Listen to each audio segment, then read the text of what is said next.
Coming up on BCN Today. Local reaction to the Premier's announcement that he may close safe injection sites. Plus, the number of confirmed cases of coronavirus in China rises. And Australia's wildfires claim more lives. Your Canada. Your southern Alberta. Your stories. From our studios in the heart of Lethbridge, it's BCN Today with Jeanette Roche.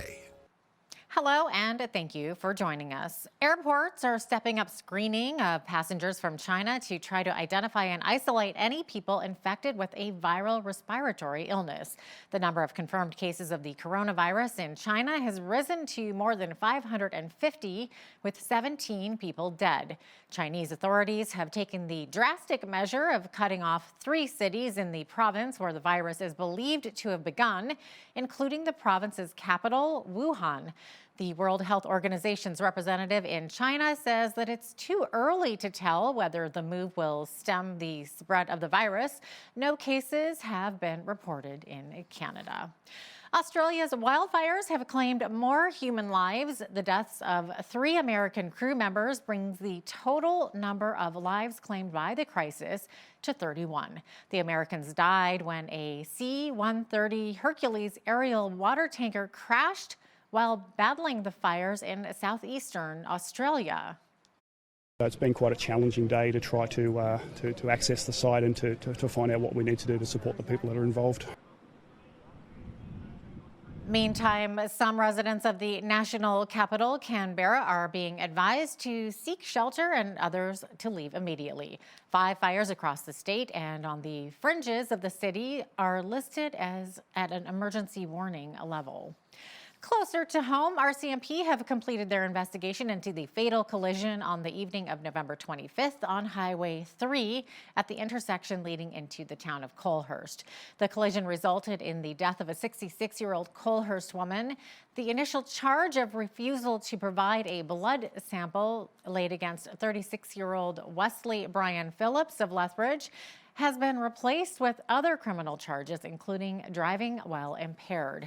On the evening of November 25th, Phillips was traveling westbound on Highway 3 when his VW Jetta hit the woman's Ford Escape while she was stopped at the stop sign leading into Colehurst. She was pronounced dead at the scene. Phillips's next court date is February 14th. The town of Coaldale is using tax breaks to encourage people to serve as volunteer firefighters. It's offering a $1,000 property tax rebate for the volunteer firefighters. Businesses that allow volunteers to respond to emergency calls while at work are eligible for a tax rebate of up to $2,000. Fire Chief Kevin McEwen says, like many rural communities, Coaldale has a challenge maintaining a steady group of volunteers. Coaldale currently has 31 firefighters, but has been trying to get that number up to about 40. Following Premier Jason Kenney's announcement that his government may close or relocate some of our province's safe consumption sites, BCN's Loris Alexander hit the streets to get local reaction to find out whether or not shutting down Lethbridge's site is a good plan. Lethbridge business owners reacting to Premier Jason Kenney's words of the future of supervised consumption sites being up in the air. It should have never been put here in the first place just because of the proximity to businesses and the downtown core and all that. I know the city's worked hard on trying to revamp the downtown area, and then to put something like this kind of in the heart of that hasn't helped the city.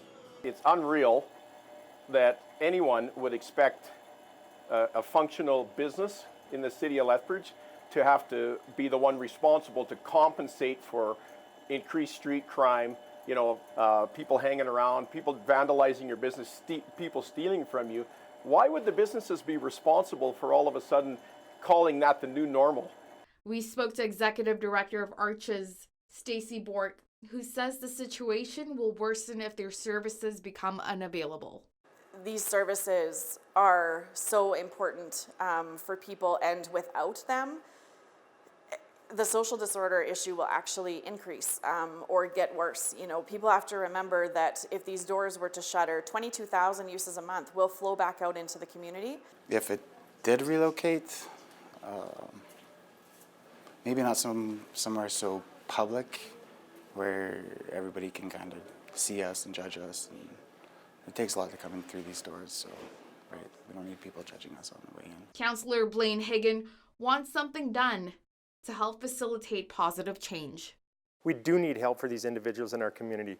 We strongly do. I've been told that I'm not compassionate. No, I am compassionate. I just want to make sure that these individuals get the help that they need, get into the services, get back into society, because this is what we want best. We don't want them to be dying on the streets, and I don't believe we're going to be stumbling and falling on people in the streets, is what people have said. It didn't happen years ago, 3 years ago. It's not going to happen now. The UCP government has done the citizens of Lethbridge a favor, and also the individuals that are currently the service users of the supervised consumption site, by encouraging and utilizing and also promoting the emphasis of detox, treatment, and supportive housing. For Bridge City News, I'm Loris Alexander. Thank you, Loris. Premier Jason Kenney says the federal government needs to do more to stop the import of opioids coming in from places like China. Kenney says the Liberals made a big mistake when it eliminated minimum sentences for serious narcotic offenses and illegal possession of firearms. He says the recent gun violence in Calgary is related to criminal drug activity and drug gangs engaged in turf warfare. We would certainly be willing to cooperate with the City of Calgary in a task force to find solutions to crack down on the gun violence, particularly in the northeast quadrant of the city. Look, it's no secret that this is highly related to criminal drug activity, to drug gangs engaged in turf warfare. That's typically where this comes from. It's not the first time we've seen it in Calgary. And so we need, I think, much tougher enforcement of the laws against drug trafficking.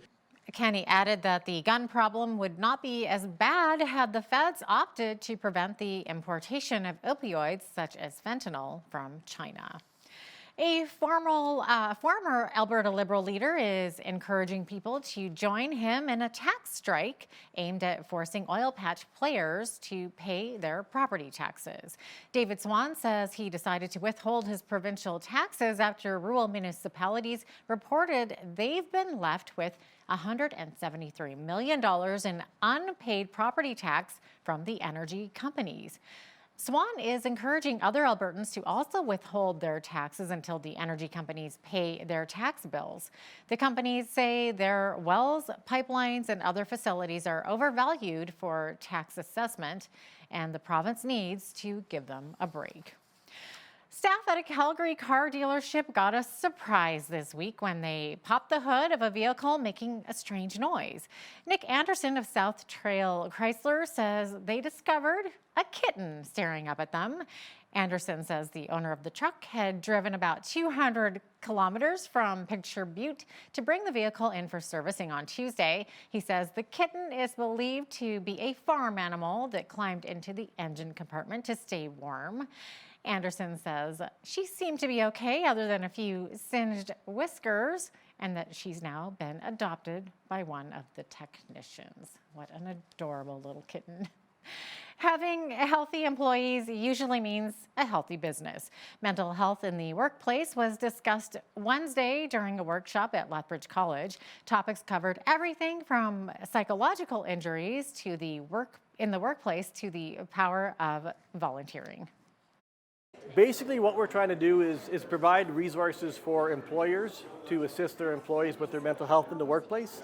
Typically, employers understand when there's a physical injury, but not so much when there's a mental injury or when somebody's going through a stressful time at home or at work. This event started out 2 years ago, and it was a lunch and learn. It was about an hour and a half.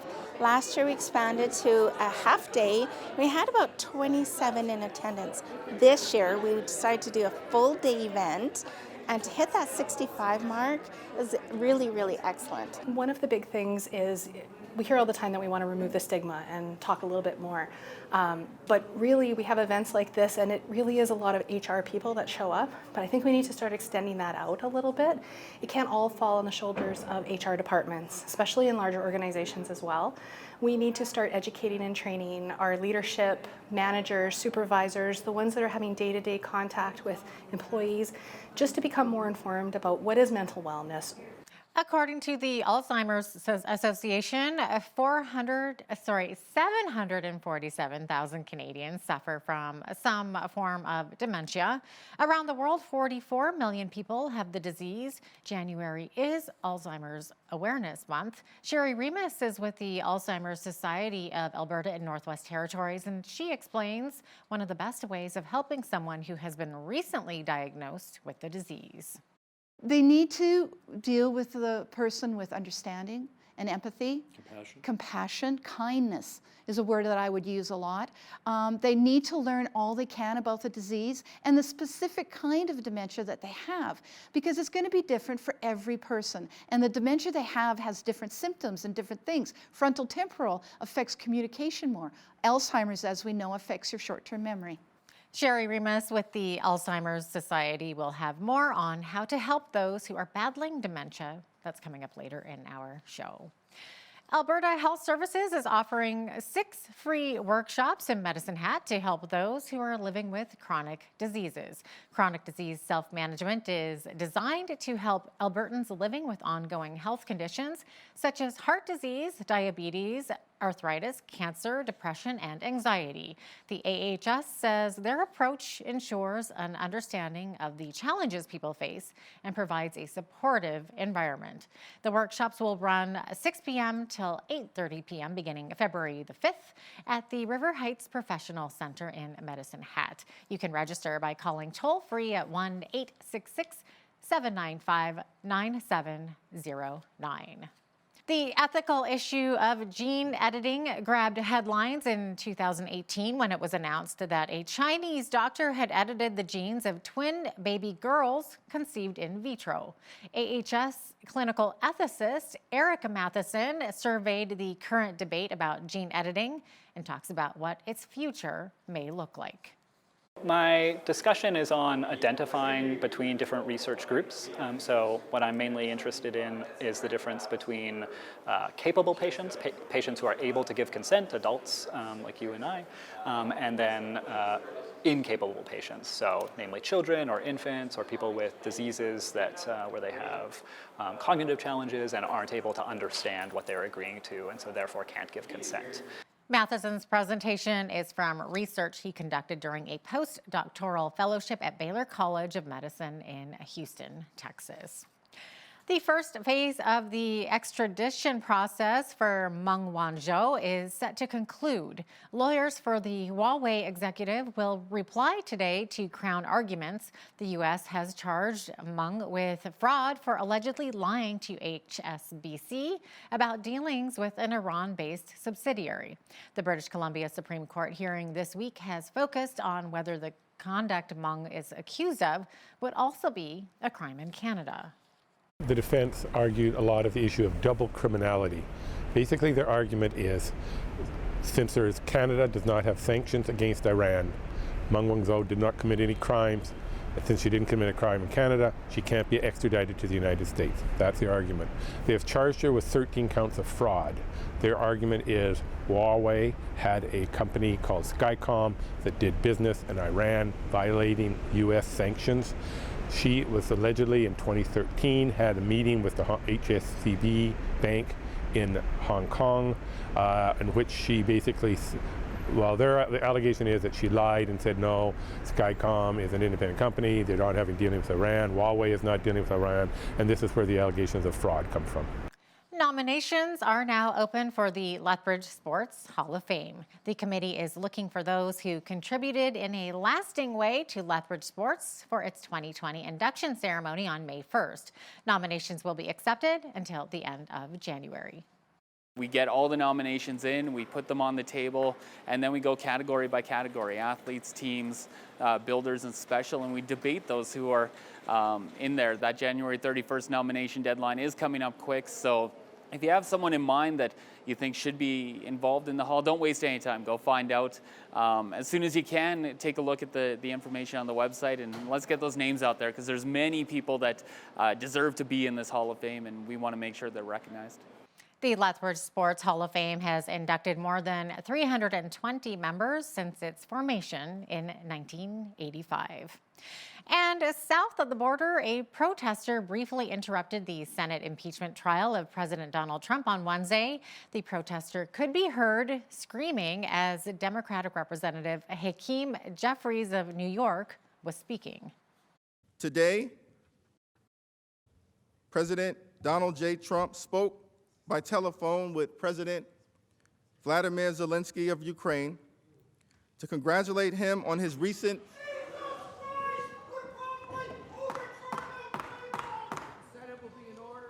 Sergeant at Arms will restore order in the gallery.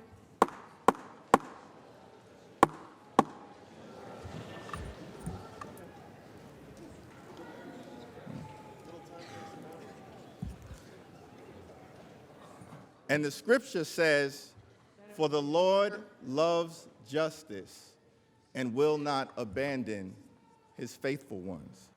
Meanwhile, President Trump says he has great confidence in the U.S. Senate as it plunged into its impeachment trial this week. He says the so-called witch hunt all began with a simple conversation with Ukraine President. I had a very innocent conversation with a very fine gentleman from the Ukraine, and it was based on that. People don't even want to talk about the conversation. I got to watch glimpses in between all of these meetings that I just told you about. I got to watch glimpses of what is taking place, wasting time in Washington. And I watched, they don't talk about my conversation.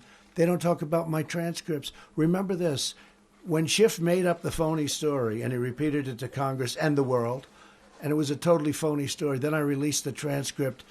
Multiple people opened fire outside a McDonald's in the busiest part of downtown Seattle during the evening commute Wednesday, killing one person and wounding 7 others. According to police, authorities are still looking for those suspects. Well, it's going to be a lovely day here in southern Alberta. We could even see those temperatures climbing up into the double digits. It's going to be windy, though. Complete weather details are coming up right after the break. Stick around.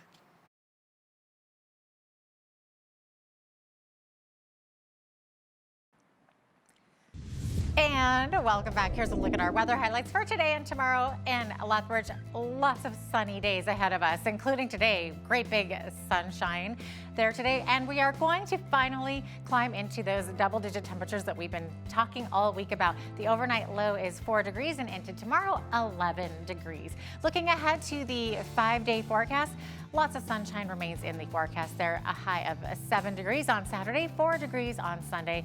Monday's high 7, and Tuesday and Wednesday are looking at highs of 6 degrees. We could expect some wind gusts up to 70 kilometers per hour today, though. So just beware of that.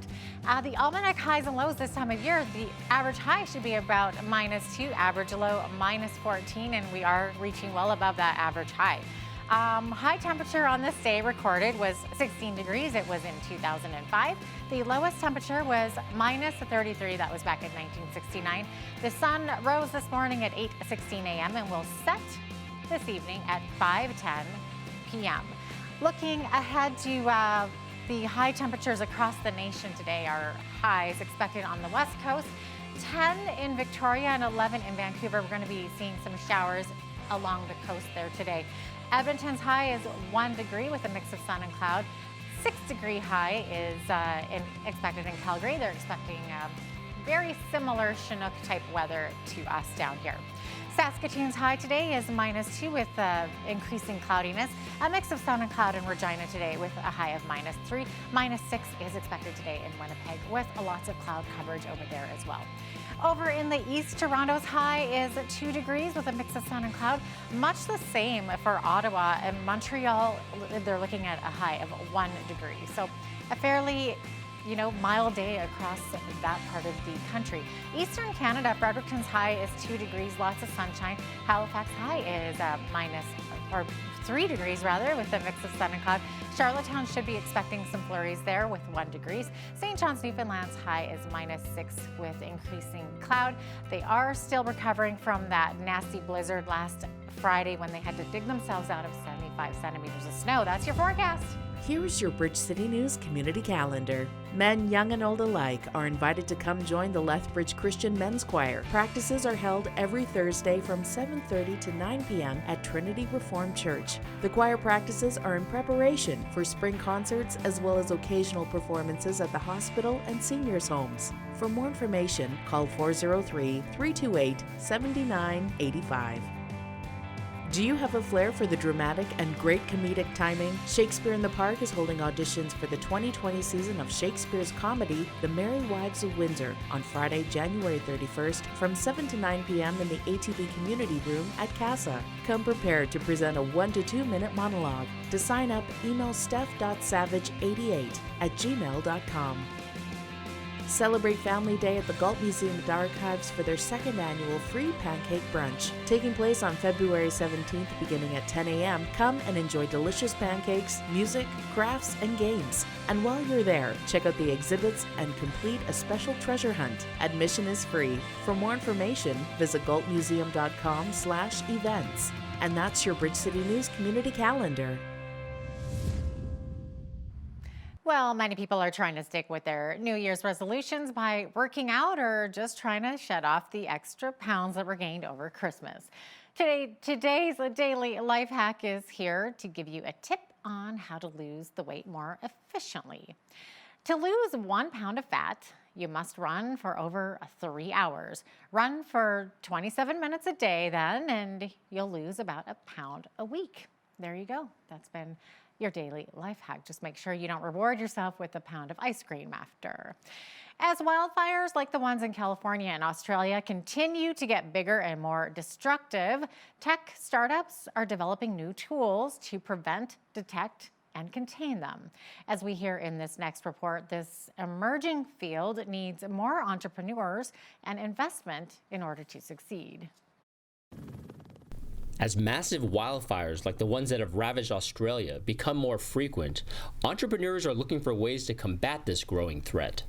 That's why Stanford scientist Eric Apple developed Fortify, a long-lasting flame retardant that sticks to trees and grass and prevents them from catching fire. Ladera Tech, the company he co-founded, tested Fortify during last year's fire season by spraying it along fire-prone freeways in Southern California, with promising results. The California startup has signed a deal with an Australian company to use Fortify to fight bushfires. And what Fortify allows is for you to pre-treat these areas that are at most risk of fire starts to stop them from starting in the first place. Because once a fire has got going, it's too late. Despite catastrophic blazes that have devastated Northern California, Silicon Valley has been slow to focus on wildfires. But that's starting to change as a new wave of startups seek to prevent, detect, and contain destructive fires. I think this is the time for Silicon Valley investors, for entrepreneurs, for large technology companies, for utilities, all the stakeholders to get to a table and say, how are we going to solve this problem? Seattle-based Drone Seed is using heavy-duty drones to help forests recover from wildfires. The startup sends swarms of drones to drop seeds onto burned forest land, allowing the company to plant trees much faster than humans with just boots and shovels. And as we're seeing in Australia, as we're seeing in Brazil, as we've seen in California, that's only going to get worse. It's only going to get drier and hotter. It's not going to get better, and so we have to have better tools to be able to reforest faster. Drone Seed has financial backing from investors who see a big economic opportunity in saving the planet. This next 50 years is going to be really challenging. I mean, we have some big problems coming up. And finding a way of reforesting vast areas quickly is going to be one of those key technologies which enable us to build the future that we want to see. The 57 Canadian families impacted by the downing of Flight 752 in Iran are still dealing with the tragedy. Prime Minister Justin Trudeau has said that he will offer each Canadian family $25,000 in assistance. Toronto journalist Brian Lilly says the money is needed right away. What we have are 57 Canadian citizens and 29 permanent residents who were blown out of the sky just trying to come home. And the government is saying, we'll offer $25,000 in assistance to the families. What will that cover? That will cover a funeral. That will cover some air travel if you need to go and recover body parts, because you're not even bringing back a body at this point. That will cover hotel rooms. That will cover maybe some legal costs. This isn't compensation for losing your loved one. This is some help. Brian Lilly will have more on that and also the details of another shooting in Toronto, this one claiming the life of a 15-year-old boy. The full interview with Toronto journalist Brian Lilly is coming up right after this short break. Stay with us.